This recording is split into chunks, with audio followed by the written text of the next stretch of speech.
Hey everyone, and welcome back to another episode of Camerumours, the series where I spread the latest industry rumours. Let's go.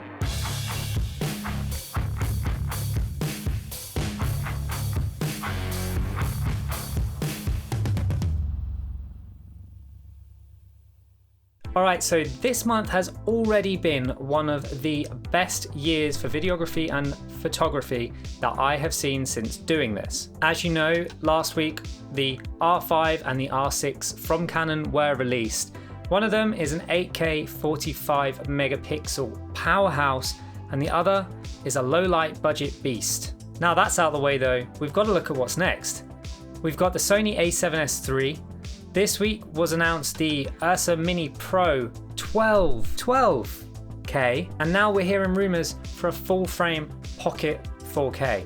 Let's jump in. Okay, so first up, the A7S III. This camera is rumoured to have a 12 megapixel sensor for incredible low light performance.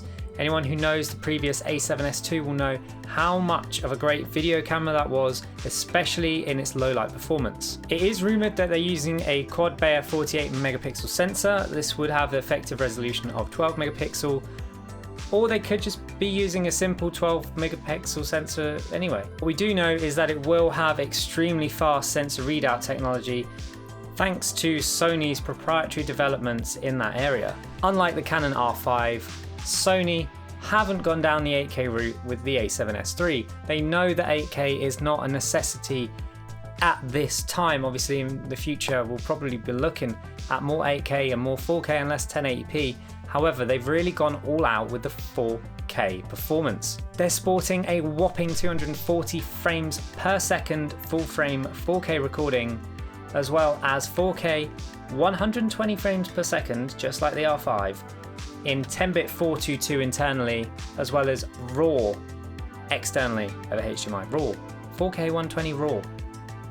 They're also claiming 15 stops of dynamic range, which is huge. They're using a 9.44 million dot EVF in a world first piece of technology, and in a jab at Canon, they're touting no overheating and uncapped record times. Oh, and finally, as if that wasn't enough, Sony are finally adopting the flip-out swivel LCD screen that we all know and love. As this is a video camera, in my opinion, that is a key piece of technology that they would be stupid to miss out on, and I'm glad that they're finally joining the bandwagon, because this camera would be seriously hindered without it. Although, to be fair, if most people are after that raw performance, they're probably going to use an external monitor, because it sounds like this camera is going to have incredible external recording capabilities, as well as obviously the incredible internal ones as well. All this to be announced in Sony's Imagination in Motion event on the 28th of July. Don't miss it. Okay, let's get real. Yesterday, Blackmagic announced the URSA Mini Pro 12K. 12K. And it's not even that expensive. $9,995, which is considerably cheaper, and even cheaper than a C500 and the latest C300 from Canon, which only shoot up to 5K or 6K.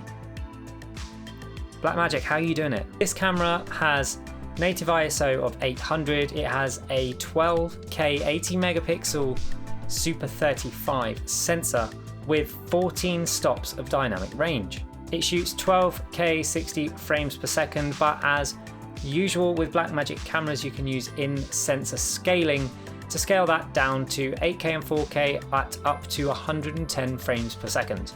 This mode of in-sensor scaling doesn't crop and it doesn't hinder your field of view, which is amazing. Your focal length won't change. How great is that?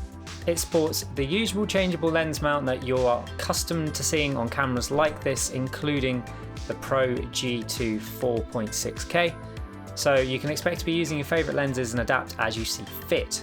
Now, Blackmagic is saying you're going to be able to edit this 12K raw footage on a laptop. Now, I've downloaded the samples and I'll be confirming this in one of my upcoming videos as to exactly how well this does, because from my experience on my 2015 MacBook Pro, I know it's 5 years old, but they said laptop, they didn't say what laptop.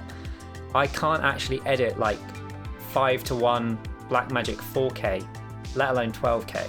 Finally then, this camera, as well as the whole plethora of amazing specifications that you get with it, go and check them all out on Blackmagic's website, does have built-in 2, 4 and 6 stop ND filters, which is amazing. Like, more cameras need to have this in my opinion, especially if they're video cameras. So you don't have to worry about using matte boxes, you don't have to worry about using variable ND filters if you're trying to keep the weight down and you don't want to use a matte box.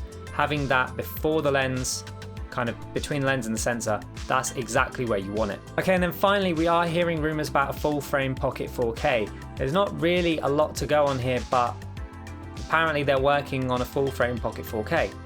Anyone that has used the Pocket 4K with its micro four thirds sensor knows that it's kind of great because you can use micro four thirds lenses, but most people use adapted full frame lenses like I do anyway. I use EF lenses, I use adapted M42 to EF lenses because I like to use vintage lenses as cinema lenses, because that seems to be the trend with Blackmagic Pocket 4K, and that's what I'm doing. I expect most people are probably doing the same. I've been in a production house that's used the Blackmagic Pocket 4K, and they've used the Metabone Speed Booster with a bunch of full frame lenses, so who knows. I reckon if they do, I'd probably be getting rid of my micro four thirds one for the full frame one, so we'll have to wait and see. Okay, that is it for this video. If you did like it, don't forget to leave a like. If you didn't, I don't know, share it on Twitter or something, give me free promotion, just whatever, moan about it, I don't care, any press is good press. Feel free to comment below if you have any thoughts or any comments about any of the rumours that I've speculated on here. Don't forget to subscribe and like the bell to stay up to date for whenever I release a new video, and until the next one, see ya.